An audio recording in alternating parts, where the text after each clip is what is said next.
What's going on, guys? I have had in my possession the Rig MGX wireless mobile controller for Android smartphones in my possession for several days now, and I have played quite a few games on it. So today I'm going to post for you guys my full review of this device. Now, this review is actually going to be published in sort of two videos, two companion videos, because I know the people on my channel, my viewers, want to know how well this thing works in general, but they also really want to know how it works specifically on two different sorts of devices. One being Surface Duo or Duo 2, and the other one being Samsung's Z Fold. So what I'm going to do is I'm going to make two videos that are going to be really similar. Some parts are going to be absolutely identical. The parts where we're just talking about the hardware, things that apply to both, are going to be in both videos, but more specific stuff about how they work on each device and how gaming works on each device, those will be split into their own video. So you don't have to sit through stuff you don't care about. They'll be separated so you guys can watch the version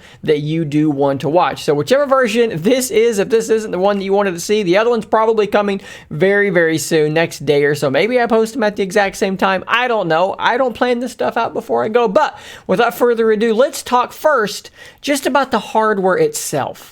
So this is the MGX wireless mobile controller, of course available on Amazon, affiliate link down below, $79.99. A little bit on the expensive side, but it does feel quite premium. We're going to get into that very, very shortly. Designed for Xbox/Android. You'll notice that the buttons are Xbox style buttons, universal fitted, accommodates any device up to 6.7 inches. So some devices, you got to measure your device, measure it long ways, and if you're over 6.7 inches, you're not going to fit in this thing. My wife's Z Flip 3 is actually too tall to fit in this controller. So before you buy it, if you're buying it for something other than the Fold or the Duo, make sure that it does fit the device. Pocket size comfort, portable precision, blah, blah, blah, blah, blah, blah, blah. Okay, let's actually now look at the thing firsthand in my hands using our overhead camera. All right, so here we go. The first thing I noticed when I unboxed this thing, and if you want to see the unboxing, that is in its own separate video, which will be in the description as well, is that it feels quite rigid and quite premium. I had another telescopic controller like this that had a lot of flex and bend to it. This has almost none. And as far as the actual mechanism that, like, where it pulls apart, it is extremely sturdy. It wants to pull back very hard. This thing overall feels very good. This is a rubberized texture here, and then on the back you get these two nice kind of grip areas, almost like the Steam Deck, that are also rubberized for a nice grip. The buttons all generally feel pretty good. You can see you've got your A, B, X, Y buttons up here, which are color-coded exactly the same as a real Xbox controller. The overall look, the fit and the finish, I mean, this looks like an official Xbox sort of a peripheral, even though it is in fact not an official Xbox peripheral as far as I'm aware. This is obviously not made by Microsoft, perhaps licensed in some way to have the official Xbox button. I don't know exactly how that would work, but the buttons themselves, they feel pretty good. They're you know, somewhat clicky. They bottom out nicely. Nice resistance there. I think that these buttons, the face buttons, are quite good. Perhaps you can hear them. The joysticks are okay. Anytime you're going to use a mobile joystick like this, they're going to always be a little bit smaller than the real McCoy, something on a proper controller. So you have to deal with that. Less room to move around. But in the games I've been playing, I'm not going to play first-person shooters on something like this anyways, really. But the games I've been playing, they work well enough. They do click, so you have L3 and R3. The D-pad, I think, is pretty decent. Nothing really to write home about. It's not, you know, as good as like a Nintendo D-pad is, but I think it's relatively good. Your bumpers are very clicky and very responsive. But your shoulder buttons kind of go the analog route, where instead of clicking, they just sort of go down, kind of like the original sort of like these Xbox controllers do. I almost said the original Xbox, that's not true. Where they sort of are analog, and different levels of pressure are going to be defined in the game differently. We have a similar thing being mimicked here, although it's really rigid, like it really pushes back hard, and it almost feels like one of those old controllers that has the rubber membrane, but the membrane has slipped out of where it's supposed to be, so it almost feels broken, but it's not, and it's something that I've been able to mostly get used to. All in all, the fit and finish is really, really good. All the buttons feel good. It feels really nice in the hand. There's one complaint I have with this thing in terms of the build quality. It's something that I discovered very, very quickly. When I've tried to put, I believe it was my Z Fold into this thing, it's very hard to pull apart. And what happened was it slipped out and it hit this joystick. And I'll show you here, the joystick just popped right out. And I thought, oh, great, I've just gotten the thing, and I've already managed to break it. It takes such a small amount of force to pop these joysticks out. But there's good news here, because it just pops right back in, like this. And it's back in, and everything's fine. I've popped the other one out as well. Just pulls right out. It's entirely too easy to pull these joysticks out.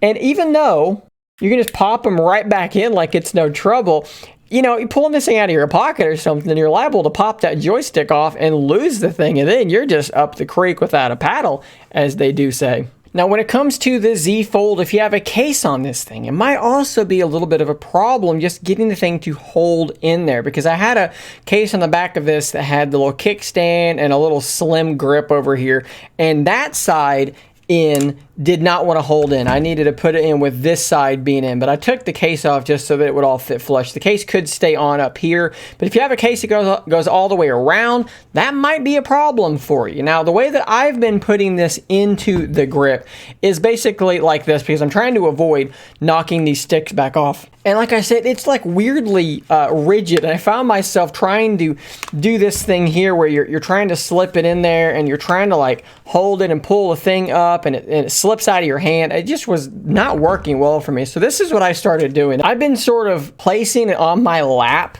and then trying to put the grip around it. I can't really do it on a table because it's too flush, but I'll kind of try to show you like this.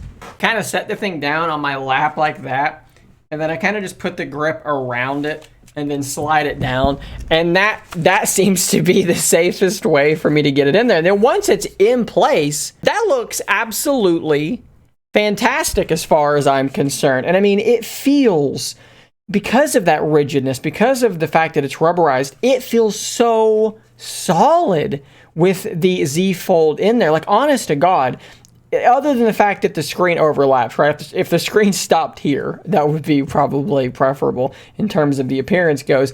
But like, it just feels like it was meant to be in this thing. It feels so solid. And unlike other cheaper controller grips that I have, it is not coming out of there. Like, I'm serious, you would have to really try to pull that thing out of there to get it to come out. It feels really, really good, albeit a little on the heavy side, which we can weigh it, and we're looking at about 488 grams, which is extremely heavy. It is a little on the heavy side, but it kind of is what it is.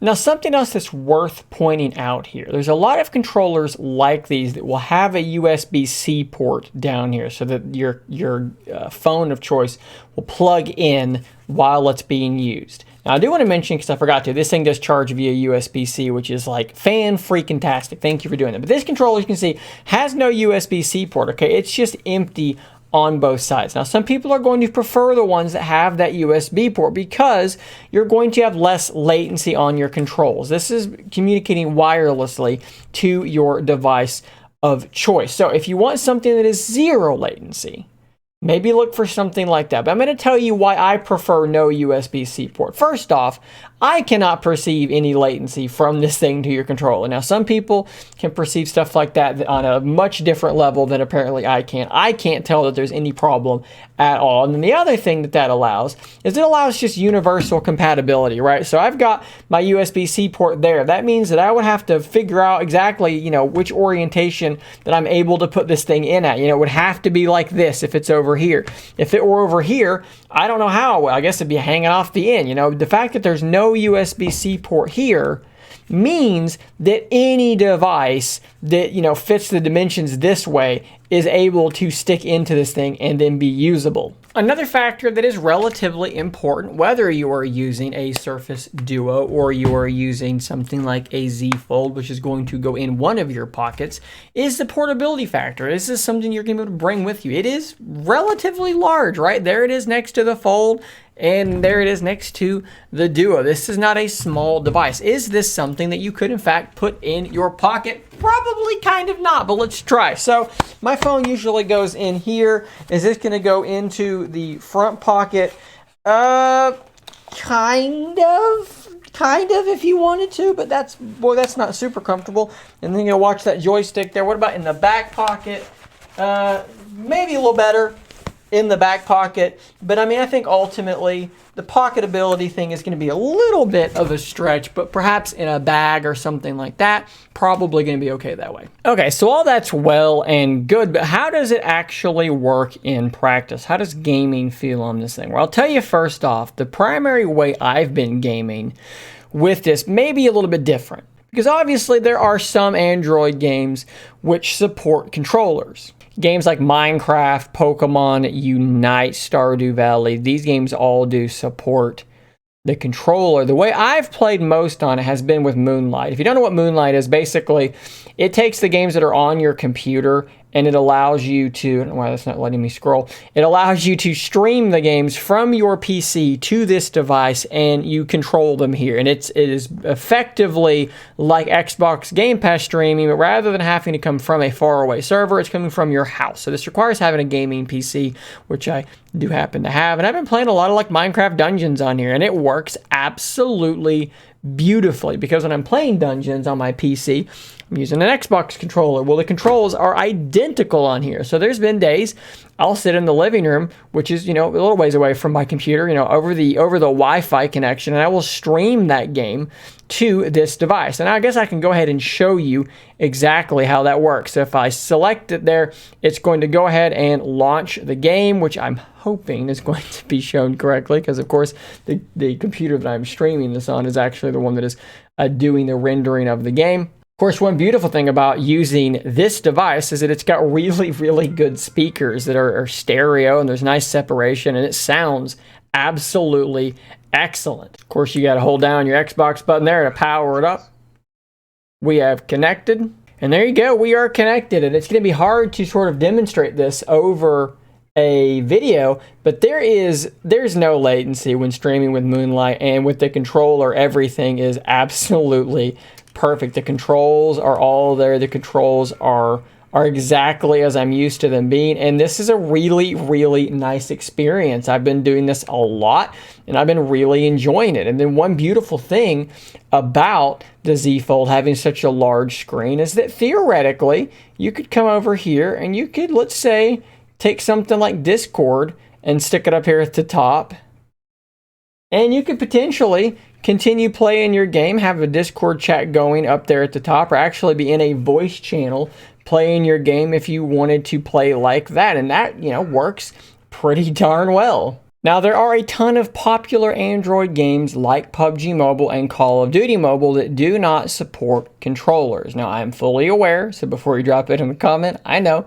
there are apps that will allow you to essentially map touch locations on your screen to controller inputs.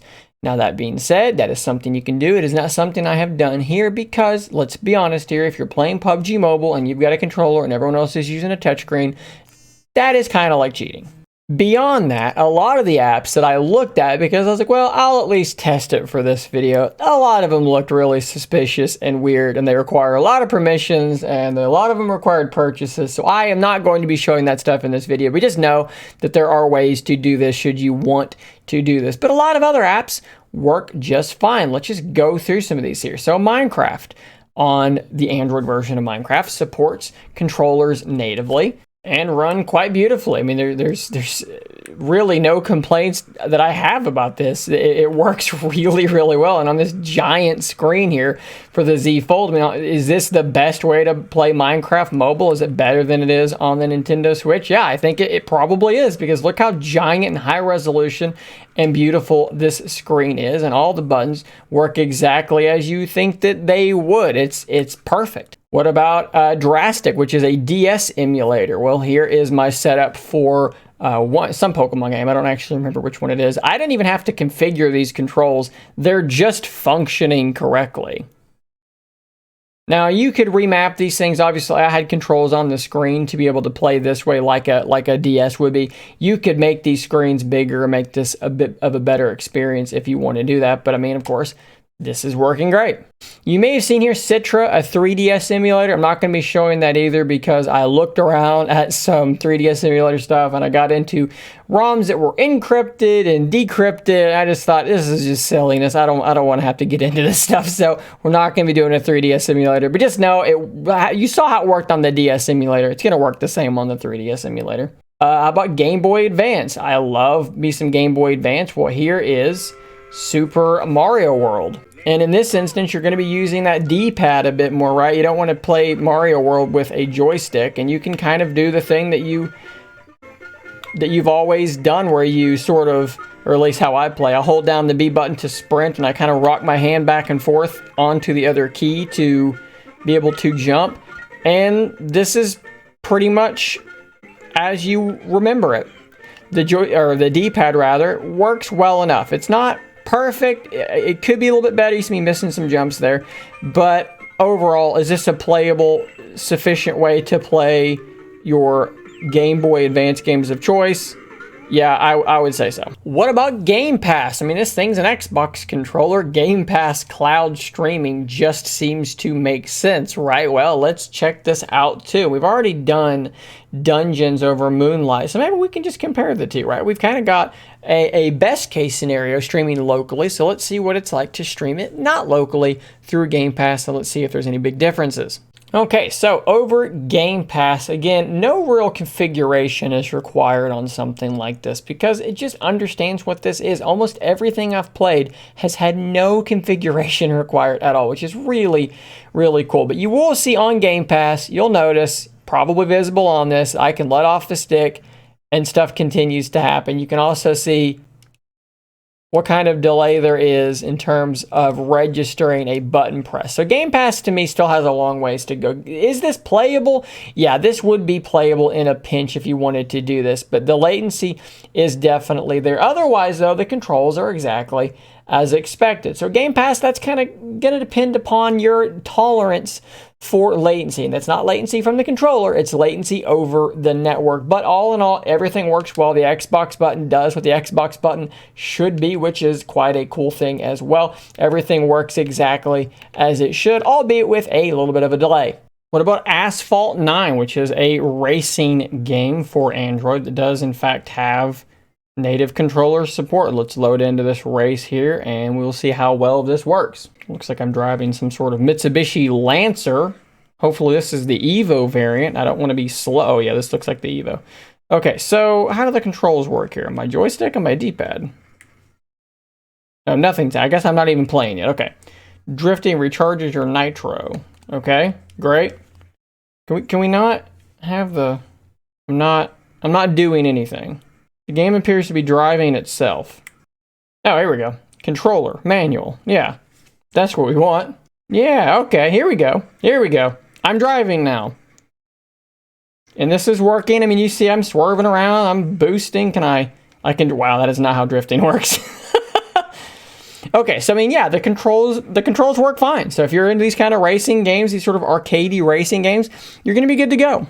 If you have seen Stardew Valley be played on any sort of handheld console, I imagine this experience is going to be the same as that, but we might as well pick up where we left off and just kind of take a look at what this looks like too. This is one of my wife's all-time favorite games. It's a game that I've never played very much at all, but there you go. I'm walking around. Let's go outside so I can probably can't get into my inventory and stuff from in here, but let's go outside. Can I do anything? I'm going through my inventory here. How do I, there's my actual inventory. Can you reach over and touch? That's actually kind of useful to be able to do that.